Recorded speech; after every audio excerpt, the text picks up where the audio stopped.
Assalamualaikum warahmatullahi wabarakatuh. Waalaikumsalam. Pemirsa Aswaja TV dimanapun Anda berada, Alhamdulillah dapat bertemu kembali dengan saya Saifullah Amin dalam program Halaqah. Kali ini kita akan berbincang-bincang tentang Islam Nusantara, di mana Islam Nusantara saat ini adalah menjadi sebuah isu yang cukup bombastis, isu yang cukup diramaikan oleh para intelektual dari berbagai kelompok.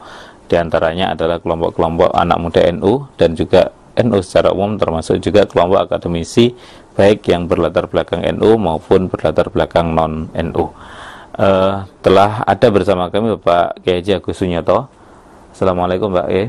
Assalamualaikum. Beliau ini adalah salah seorang tokoh dan sejarawan Nahdlatul Ulama, dan beliau juga salah seorang dari tim di PBNU yang membidangi tentang kelahiran upaya gerakan Islam Nusantara ini.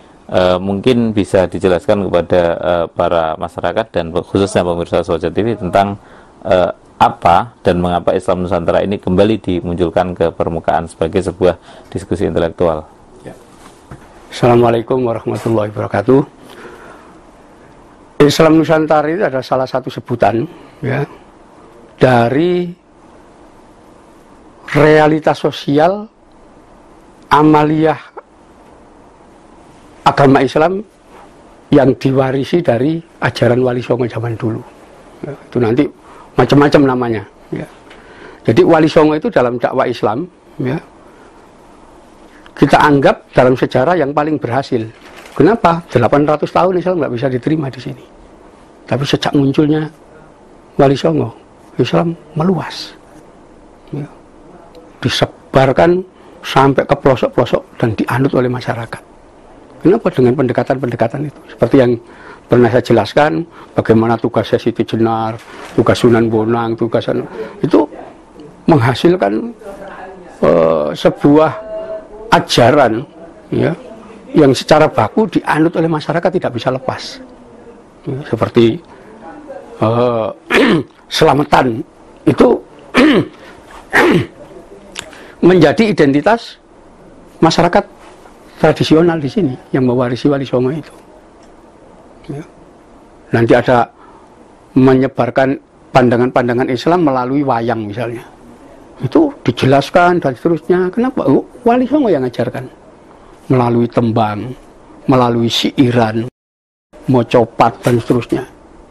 Itu melekat dalam kehidupan masyarakat sehari-hari. Ya. Dan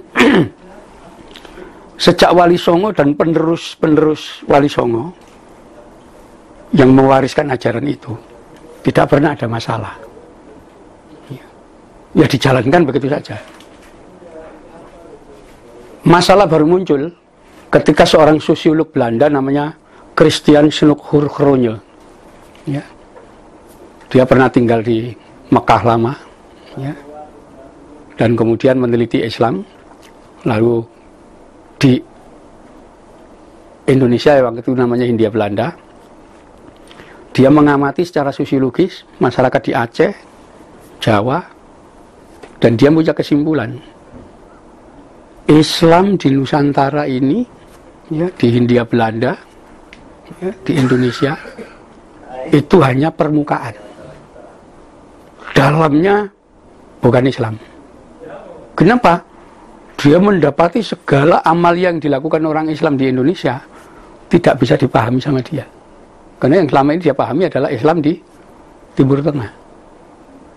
Mana ada orang Islam selamatan, ya, kenduren, ya, percaya pada primbon-primbon, pitungan dan seterusnya. Itu bukan ajaran Islam. Kenapa yang dilihat Schunck-Hurgronje waktu di Mekah? Nggak ada itu tradisi-tradisi. Ya, bagaimana orang hamil diperingati 7 bulan? Nggak ada, itu bukan ajaran Islam. Udah. Karena dia mengatakan Islam di Hindia Belanda ini bukan Islam yang sebenarnya. Hanya topengnya saja Islam, tapi sebetulnya bukan Islam. Nah, dengan teori splitting teori untuk memecah umat Islam yang selalu melakukan perlawanan waktu itu, Schunck-Hurgronje kemudian punya gagasan agar kalangan pesantren dan orang-orang Islam tidak selalu berontak terhadap pemerintah. Ya. Jadikan anak-anak mereka sebagai orang modern. Kalau orang sudah modern, pelan-pelan dia akan meninggalkan agamanya. Ini pandangan ini disambut Van Deventer dan kemudian disepakati pemerintah. Bagaimana memodernisasi anak-anak orang-orang Islam? Lewat pendidikan.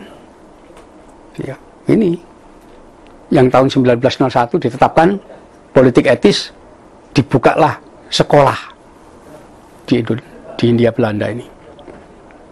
Sudah, anaknya orang-orang Islam itu masuk semua ke situ. Ya diajari pemikiran modern.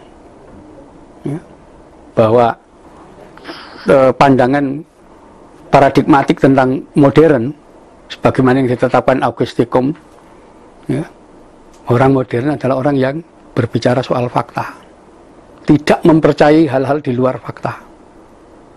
Jadi dia hanya percaya fakta. Ini buku, faktanya buku. Ya. Jangan bicara ada buku gaib, jangan, tidak percaya. Segala sesuatu yang tidak bisa disaksikan panca indera itu bohong aja. Ya. Semuanya harus bisa disaksikan panca indera.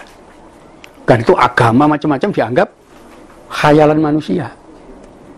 Nah, pemikir positivis inilah yang membangun konsep dan sistem serta filsafat pendidikan yang kita sebut schooling system. Disitulah model-model pemikiran-pemikiran sekuler diajarkan. Dari sekolah inilah kemudian nanti muncul kelompok orang-orang yang menamakan diri sebagai Islam modern. Kenapa? Didikan sekolah, modern. Cara pandang mereka mengikuti cara pandang Sunan Guru-gurunya. Melihat masyarakat Islam tradisional yang tidak sekolah dianggap primitif tradisional, itu permukaannya aja Islam, dalamnya bukan Islam. Dan mereka melihat, oh yang Islam itu ternyata tata cara sholatnya ini, tapi yang lain itu tidak Islam. Disitulah mereka mengklasifikasi. Yang dilakukan orang Indonesia ini ternyata ada beberapa penyakit virus bakteri, namanya TBC, takhayul bid'ah khurafat. Itu mereka getol memerangi tradisi budaya yang dijalankan masyarakat, ya, yang terdidik di pesantren itu. Itu kita lihat ini proses sejarahnya itu. Ya. Bagaimana ulama-ulama dari kalangan pesantren berusaha mempertahankan Islam warisan Wali Songo itu. Ya selamatan. Ya. Kalau maulid ada upacara sekaten, ya, lidahnya orang Jawa menyebut syahadatain itu tidak bisa sekaten. Ya. Kalau bulan Muharram atau bulan Syuro bikin bubur, itu tradisi yang diajarkan sejak zaman Wali Songo. Mati diperingati 3 hari, 7 hari, 40 hari, seterusnya itu dipertahankan. Ya. Itulah organisasi Nahdlatul Ulama, itu adalah ulama-ulama yang berusaha mempertahankan ajaran Wali Songo. Sampai mereka untuk menjelaskan tradisi keagamaan yang dijalankan itu membuat satu pandangan paradigmatik bahwa kita itu adalah ahlus sunnah wal jamaah ala madzhabil arba, mengikuti 4 mazhab untuk menjelaskan saking luasnya. Ya. Itu yang belakangan disebut ahlus sunnah wal jamaah an-Nahdiyah. Tetapi itu kan baru dari kacamata fikih. Ya. Sementara yang diwariskan Wali Songo jauh lebih luas dari itu. Ya. Kesenian, kebudayaan, ya. Tradisi, adat istiadat tidak terwadai itu, tidak terjelaskan oleh fikih itu. Ya. Nah disitulah mulai muncul bagaimana kalau semua warisan yang luas ini kita sebut Islam Nusantara. Kenapa? Adanya hanya di Nusantara. Di tempat lain tidak ada. Ciri khas tradisi itu. Ya. Mungkin ada tapi dalam bentuk yang lain. Iya, bentuk yang lain. Okay. Tapi di sini kan sangat kompleks. Ya. Nah, orang seringkali memandang hanya bentuk fisiknya yang dilihat. Yeah. Pesantren, letaknya di desa, buku yang dibaca, buku kuno. Karena itu ini sekolah primitif tradisional. Ya. Lokal sekali. Mereka hanya melihat permukaan aja. Lokasi di desa berarti wong deso. Kiai itu pasti deso. Dia tidak melihat bahwa kitab-kitab itu adalah kitab yang ditulis oleh berbagai ulama dari berbagai negara, berbagai bangsa di situ. Yang dakwah di Indonesia itu lihat aja. Ya, itu ilmuwan-ilmuwan para ulama dari berbagai negara, berbagai bangsa. Ya, di situ. Oh, saya Maulana Maghribi dari Maroko berarti. Islam menurut pemahaman orang Maroko. Saya Ibrahim Samarkandi dari Samarkand, Uzbekistan. Hadis yang nulis Imam Bukhari, orang Bukhara. Ya, di situ sih. Nanti Al-Baghdadi dari Baghdad. Dari ilmu dari berbagai macam negara itu ngumpul jadi satu masuk ke Indonesia, terutama masuk ke pesantren. Jadi pengetahuan itu sebetulnya akumulasi dari Islam yang sudah dipahami berbagai macam bangsa. Itu sebabnya pesantren itu toleransinya terhadap agama dan budaya sangat tinggi. Kenapa? Dari berbagai bangsa kok. Jadi jangan melihat hanya sekedar lokasinya di desa berarti deso, kuper, tidak bergaul apa-apa. Enggak, ini sudah akumulasi dari pemikiran berbagai bangsa, ulama dari macam-macam negara. Jadi itu, saya tidak melihat aneh aja orang melihatnya segi permukaannya, tidak melihat esensinya. Ya, jadi justru ada banyak orang khawatir kalau nanti Islam Nusantara ini justru menjadi sebuah aliran baru atau menjadi sebuah cara bagi orang-orang untuk tidak lagi mengidentikan Islam itu dengan sumber asalnya, misalnya Al-Quran, hadis, dan ijma' qiyas. Jangan berandai-andai. Rasulullah melarang orang berandai-andai. Ya. Maksudnya jangan berandai-andai, karena berandai-andai itu setan Rasulullah. Kan nggak ada faktanya itu. Nanti jangan-jangan seperti ini, jangan-jangan kita bukan hidup dari jangan-jangan tapi fakta. Wali Songo itu mewariskan itu nggak ada namanya. Baru diakumulasikan Nahdlatul Ulama, kan baru juga itu. Buktinya juga nggak lepas dari Al-Quran hadis, malah jadi sumber pelajaran Quran hadis. Ya. Tetap aja Al-Quran tidak dipelajari tekstual begini, masih dihafal. Ya. Pesantren Hufatul Quran itu masih banyak. Tetap aja tradisi lama itu nggak hilang. Apakah nanti kalau sudah namanya berubah Islam Nusantara, wis gak gawe Quran, gak gawe hadis, itu kan berandai-andai. Karena kita tahu yang bikin siapa, gitu. Hanya ketakutan kelompok orang tertentu aja. Ya, gitu. Dan ada satu pemikiran yang salah selama ini, saya ngatakan salah itu. Orang mengidentifikkan Islam itu pasti Arab. Citranya pasti Arab. Kalau bukan Arab berarti bukan Islam. Ini yang terjadi pada diskontinuitas terhadap ajaran Wali Songo dulu. Ya. Zaman Wali Songo, saya belum menemukan naskah yang ditulis dalam tulisan Arab. Para Wali Songo itu tulis dengan tulisan aksara Jawa, tembang Jawa, mocopat Jawa. Ya. Siirannya ditulis dengan tulisan Jawa. Seperti itu. Akhir abad 17, ya, ketika terusan Suez dibuka, kapal Belanda sering pulang ke Eropa, jamaah haji jumlahnya meningkat. Disitulah kitab-kitab dari Timur Tengah mulai masuk. Ya. Sepanjang Pantura, pesantren-pesantren mulai mempelajari kitab-kitab dari Timur Tengah itu. Ajaran Wali Songo yang ditulis dengan tulisan Jawa itu belakangan dianggap ini warisan zaman pra-Islam. Ya. Tidak dipelajari, ditaruh di atas lemari, ya, disimpan di kotak dan seterusnya. Ini yang kemudian diambil para orientalis dan misionaris-misionaris itu. Mereka yang memiliki warisan Wali Songo itu. Lalu terjadi kecenderungan yang di mana pesantren-pesantren itu hanya mempelajari satu bidang ilmu, fikih saja. Itu. Disitulah kita melihat konsentrasi kolonialisme Belanda makin kuat. Ya.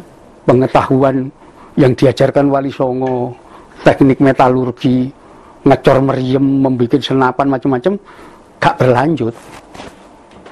Ya, ini kita masuk ke lingkaran penjajahan itu di situ. Portugis datang sekalipun mampu menaklukkan Malaka, tidak berani menginjakkan kaki ke Jawa. Kenapa? Waktu itu zaman Wali Songo masih hidup. Ya. Dan semua wilayah itu memiliki meriam, memiliki senapan, memiliki pasukan yang mampu perang. Nggak berani dekat-dekat sini. Masuk Sumatera nggak berani. Terkepung itu di Malaka itu. Sampai Belanda datang, diambil alih, kalah Portugis. Ya. Prosesnya begitu. Nah, setelah ilmu pengetahuan yang dikembangkan Wali Songo tidak berkembang, hanya sekedar ilmu fikih, itu konsentrasi kolonialisme meningkat sudah. Belanda itu semau-maunya jajah kita. Gitu. Itu fakta. Kenapa? Jadi terkait dengan berbagai aplikasi yang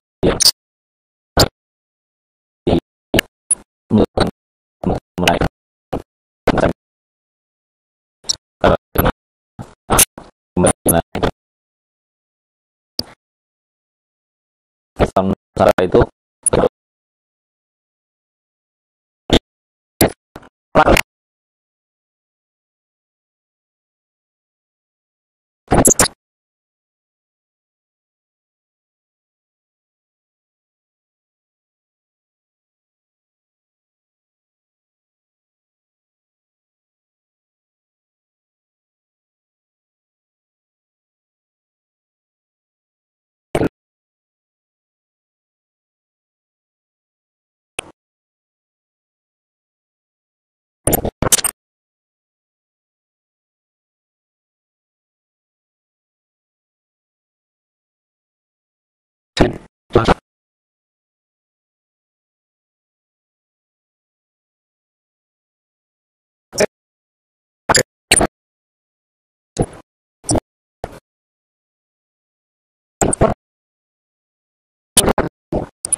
kira-kira ada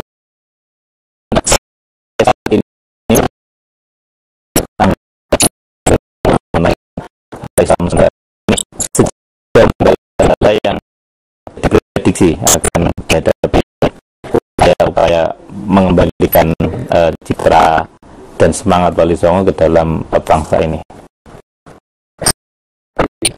Dananya sangat gede, karena kita dihadang dari segala aspek ini nanti. Karena luar tidak ingin bangsa Indonesia bangkit, itu tahu mereka. Dibayar itu. Bagaimana ini gagal, jangan sampai bangkit. Ya. Contoh sudah banyak. Ketika anak-anak kita tingkat SMK itu mampu membuat mobil sendiri, kayak itu, Jepang, Amerika, Jerman. Kalau sampai ini program ini diloloskan, gak laku produk mereka, harganya lebih murah. Bikin aja uji emisi gagal, jangan diteruskan. Selalu begitu, mentalitas. Jadi kaki tangan asing itu luar biasa di sini. Ya. Mereka hidup dari situ kok. Sekolah juga yang membiayai mereka, dananya juga dari mereka. Tidak ingin ada bangsa Indonesia supaya pinter itu, tidak mau, mereka tidak mau. Mentalitas mereka sebagai kaki tangan asing itu masih kuat sampai sekarang itu. Tapi kita ya terus saja. Ya. Saya sudah merumuskan misalnya ada arkeologi, kita sudah mengajarkan arkeologi Islam. Paradigma beda, dogma, doktrin, mitosnya beda. Bangun epistemologi sendiri. Ya. Memangnya hanya kulit putih yang bisa membangun epistemologi ilmuwan. Kita juga bisa kok. Ya. Itu. Jadi jangan hanya mencela. Kalau mereka mencela, kita tanya, konsepmu apa tentang pengembangan ilmu? Mereka nggak bisa tahu bicara apa-apa soal ilmu. Filsafat ilmu aja nggak ngerti. Ya. Jadi konsepnya begitu. Jadi kita anggap aja sini kelompok-kelompok yang akan mengganggu kebangkitan ilmu pengetahuan baru di Nusantara. Dengan pijakan kita, ilmu pengetahuan warisan Wali Songo. Jadi sepanjang ini tim sudah sadar bahwa ada banyak rintangan, ada banyak kendala dan juga tantangan dari pihak luar akan. Oh ya sudah pasti, sudah tahu kita. Nah, mungkin ada yang ingin disampaikan kepada bangsa Indonesia dan khususnya pemirsa Aswaja tentang kebangkitan bangsa ini melalui Islam Nusantara itu apa, bagaimana sehingga masyarakat bisa turut untuk memikul tanggung jawab kebangkitan ini. Ya, jadi selama ini dalam pandangan sosiologi masyarakat yang dibentuk oleh pandangan-pandangan orang sekolahan itu kan, NU itu selalu diposisikan bawah.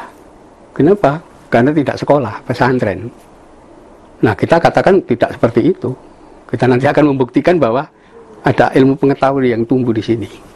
Dari situ nanti akan bangkit pandangan-pandangan baru. Dan itu tantangannya akan luar biasa. Ya.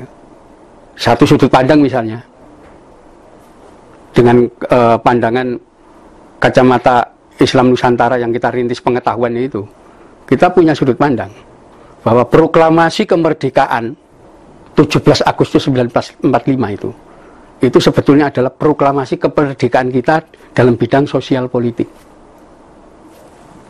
Ya. Dalam bidang yang lain belum. Kenapa? Pikiran kita belum merdeka. Ya. Usaha Bung Karno ya, membawa serta kemerdekaan pikiran gagal kok. Ya. Dihabisi sampai beliau jatuh, dikembalikan lagi mentalitas inlander. Apa katanya orang luar negeri? Ya. Kedaulatan yang dicita-citakan untuk kita bangkit sebagai bangsa yang merdeka, berdaulat, adil dan makmur itu nggak terwujud. Kenapa? Mentalitas orang. Kaki tangan asing itu luar biasa. Ya.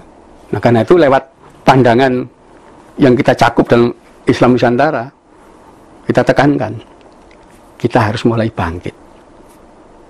Bukan sebagai inlander. Ya. Pikiran kita, bangun pikiran sendiri. Itu sebabnya sempat saya rintis pemikiran aliran yang disebut post hegemoni.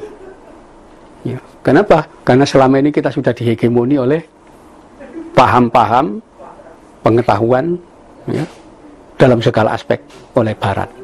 Kita dibodohkan, disuruh meyakini bahwa apa yang mereka tanamkan itu benar. Kita menolak, enggak, itu hegemoni, bukan fakta. Yang kita butuhkan adalah fakta. Nah, kita ngajari anak-anak untuk belajar fakta. Karena itu saya di Malang, kecil-kecilan bikin pendidikan mulai PAUD, RA, MI, ya, itu dalam rangka ini, merintis ini. Ya, anak-anak kita ajari untuk berpikir, jangan berpikir hegemonik, ya, tapi berpikirlah berdasarkan fakta, realita. Ya. Misalnya, ada satu pandangan tahun 1909 bangsa Indonesia yang melek huruf cuma 1%, 99% buta huruf. Saya tolak, nggak benar itu. Ya. Kalau Anda ingin dibenarkan 1% yang melek huruf itu melek huruf Belanda. Anda jangan mengira kiai-kiai dan santri-santri di pesantren itu buta huruf. Mereka bisa baca. Kenapa? Ya tulisan Arab, tulisan Jawa bisa kok.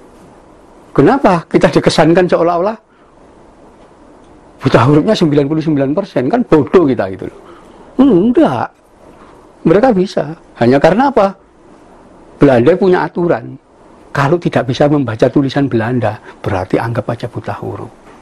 Siapa memangnya Belanda itu? Ya, punya aturan itu.